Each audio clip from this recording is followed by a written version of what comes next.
No! My dress.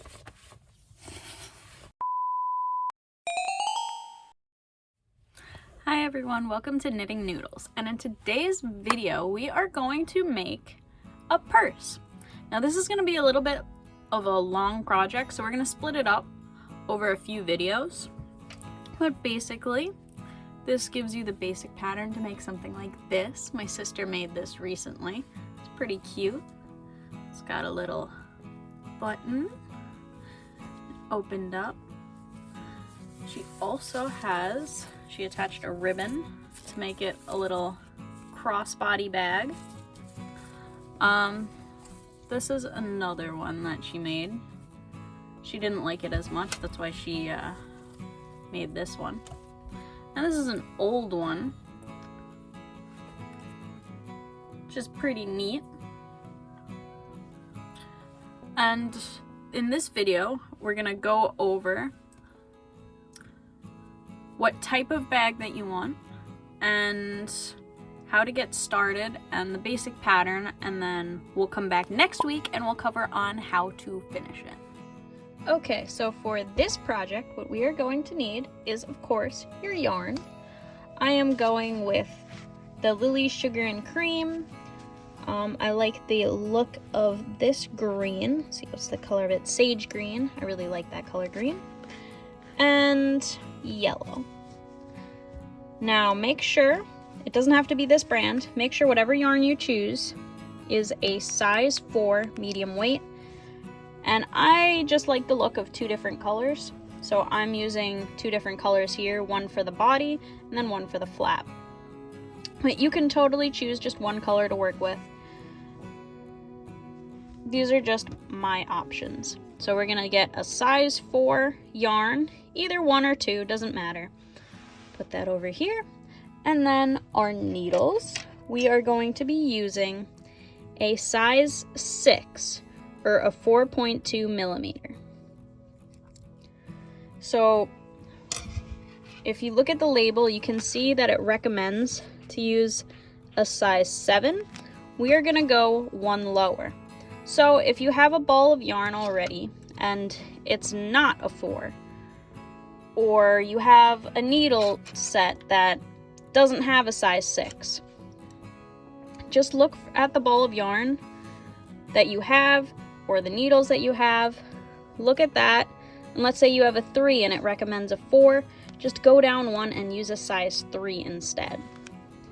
So size doesn't really matter for this project, but to follow along exactly and to get the same results as me, we're going to use a size 4, but totally use whatever you have. Just make sure that what it says to use on the ball of yarn, you go 1 lower for needle size. Alright, so there's that. The other thing we're going to need is a yarn needle. Yarn needle. We also are going to need a pair of scissors. These are super sharp Cricut scissors that I have. So a pair of scissors. We're going to need a button. This one might be a little small. I'll see at the end of the project if I want to get a bigger one. The bigger is always better for button size for a purse. So get one that you like. It doesn't have to be plain and boring. Find a cute button that you like or that you have. The other thing you're going to need is some ribbon. I have 3 options here. I'm not really sure which one I want to use yet. I think the blue one might be best, but I'll wait and see at the end of the project which one I like better. Alright, so those are my ribbons. Let's make it stacked nicely. And the last thing that you are going to need for this project is an actual needle, not a yarn needle, a sharp one, and some thread to sew your ribbon onto the bag.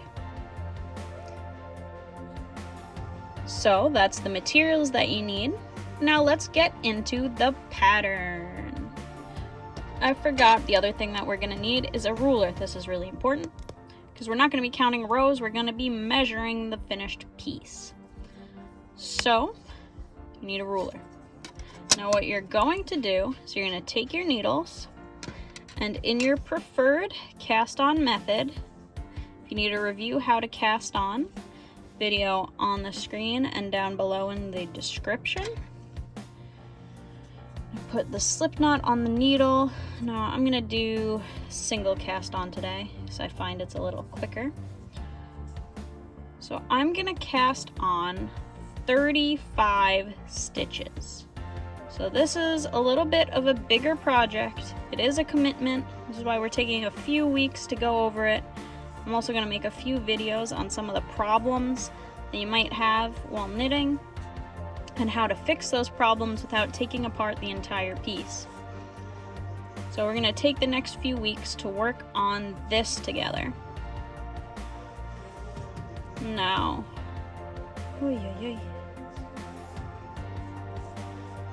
how many do we have so far? 1, 2, 3, 4, 5, 6, 7, 8, 9, 10, 11, 12, 13, 14, only 15. Still got some more to go. So we're going to cast these on, and then we are going to work in knit stitch back and forth until the piece measures 12 inches. We're going to make it a decent sized bag. So again, to review, write it up on the screen, cast on 35 stitches and knit until it measures 12 inches. So this is a long commitment project, but I promise it'll be worth it. You'll have a super cute bag. You can decorate it however you want.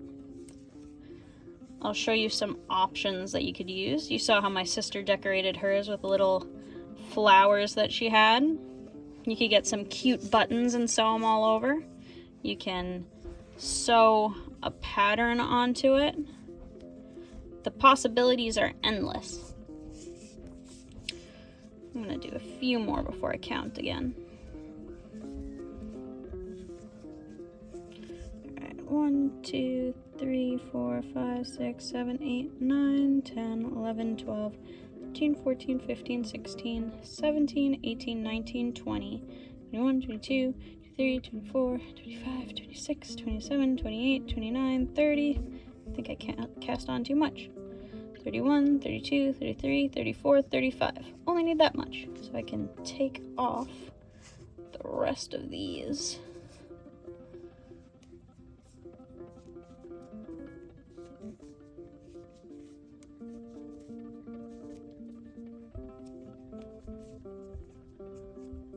It's better too much than too little stitches. Alright, so we have our 35 stitches, and now we are just going to work back and forth until we have a piece that measures 12 inches. So I will do a few rows in this video, and then next week we're going to come back and I'm going to go over how to fix some problems that you might have as you are making the piece.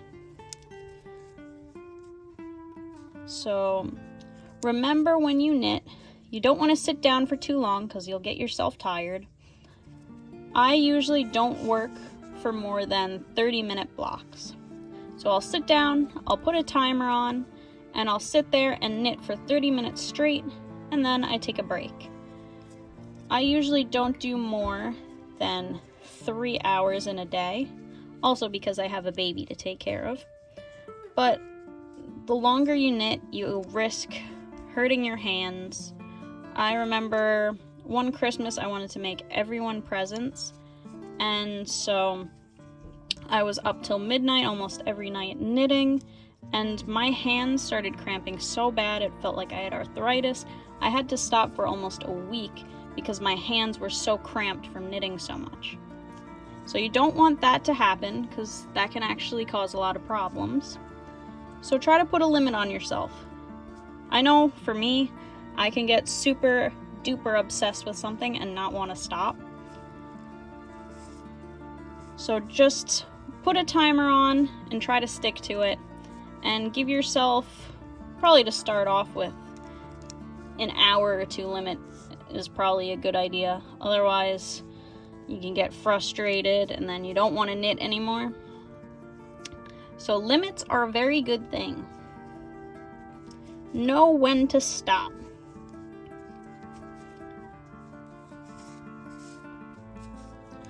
Alright, we're almost at the end of this row.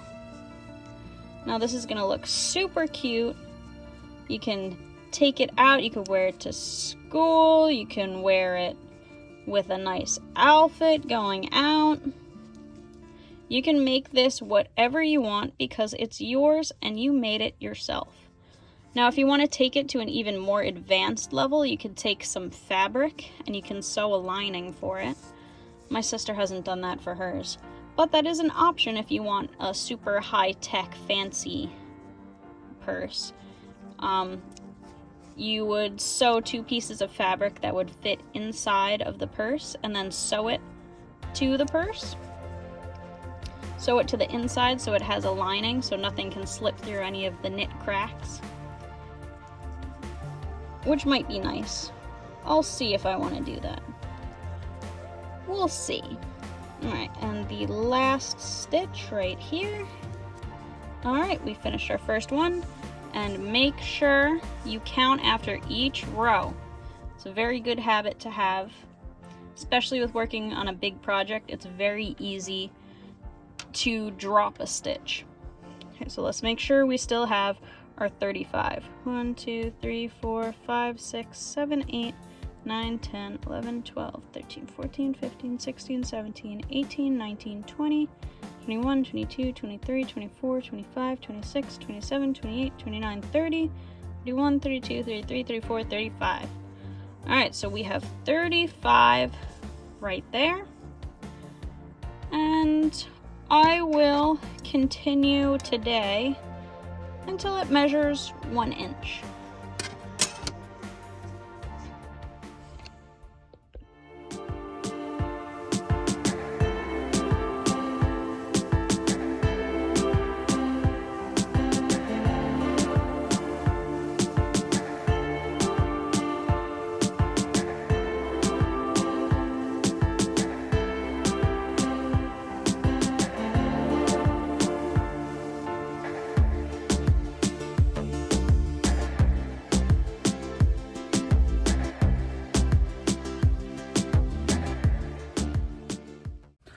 Okay, so I worked for probably like 10 to 20 minutes. Didn't really time it. It stinks when you're using your phone to take a time lapse. You can't really check anything else. It's the only annoying thing about filming videos. I like to listen to books while I knit. So I knit 1 inch. I measured it out. It's about 1 inch. This ruler's annoying because there's a little gap. You can see it's at the 1. So I'm happy with that for my work today. 1 inch. So I'm gonna leave it there, and I'm probably gonna pick it up tomorrow, knit another niche. Knit another inch, not a niche. And probably just do it that way. An inch a day sounds like a good amount, a reasonable amount. That way I'm not spending too much energy on this, because I have other stuff that I have to do at the same time. As I'm sure you do as well, you can't just knit all day. Unless you're retired, then you're lucky. So 1 inch for me, I'm good with that. I'll probably continue that tomorrow. And like I said, that took me about 10, 15, maybe 20 minutes. But that's because I've been doing this for a little longer, so I can go a little bit faster. For you, it might take an hour to do an inch. Make a goal for the day that's reasonable for you. For me, an inch is reasonable. Maybe for you, 30 minutes is reasonable. However much you get done in that time is totally fine. And set reasonable goals for yourself that way, because that's how you are able to finish projects. If you try to sit down and finish it all in one go, you're gonna burn yourself out, you get really tired, you're gonna get sick of knitting, and then you wanna quit because you're tired and grumpy and frustrated. So no matter what happens, set a goal for yourself. If it's 30 minutes, just sit for 30 minutes. Even if it's 10 minutes, to just try for 10 minutes. Because if you stick for longer than that, you're gonna end up hating knitting. And this is one of those things, like any relationship, you want to set boundaries for yourself so that you can have a good relationship with your hobby. You don't want a love-hate relationship, like, oh, I love what I make, but I hate doing it. So find a playlist of songs to play while you're knitting, or like what I do is I love listening to books. So I have blown through probably 7 books this year already. So find a book series that you like that's online. YouTube has a lot of books, which they're not supposed to be on there, but they have a lot of books on there, which I've listened to a few series that way. Also, Liveberry, that's a great one. If your library has that, you can use your library card to take out books and then just have it read to you as you're knitting. It makes time fly. So make the process enjoyable, not just the finished project, and you do that by playing music that you like, listening to books that you like, and setting a time limit so that you don't go over and burn yourself out. So I will see you next week, and we will cover some problems that you might find as you're knitting and how to fix them without taking the entire thing apart. I'll see you, knitting noodles, next week.